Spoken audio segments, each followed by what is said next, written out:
Ich finde es cool. Cool. Das ist halt cool, weil Jungs lustig sind. Ich wünsche mir, dass wir auch mehr Erzieher haben, weil nur Erzieherinnen ist es ja blöd. Ja, sind nicht so streng wie Frauen. Und es gibt weniger Erzieher als Erzieherinnen hat. Es ist schön, wenn mehr Männer da wären als Frauen. Wäre mal was anderes. Ich finde es cool.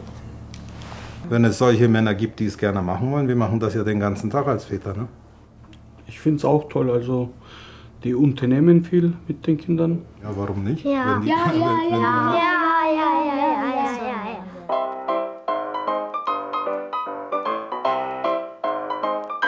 Weil viele Erzieherinnen spielen mit Mädchen und die haben keine Ahnung von Fußball. Die Jungs wollen ja öfters mit Männern spielen. Und Fußball oder so. Weil dann haben sie auch so wie so eine Vaterrolle hier. Weil das ist dann irgendwie blöd, wenn nur Frauen oder nur Männer sind.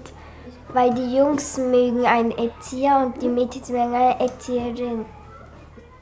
Weil die Jungs dann vielleicht sagen würden, nur Mädchen, das ist langweilig und unfair. Weil wenn jetzt nur Frauen da wären, dann wäre es halt nicht so schön. Wenn es zu viele Frauen sind, das mag ich nicht, weil die ein bisschen strenger sind als die Jungs.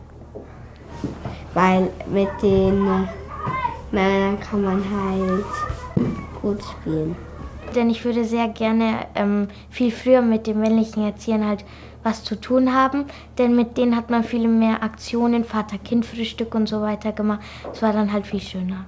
Bei den Frauen kann man eben nicht so mehr machen wie bei den Männern. Aber ich glaube, die Männer,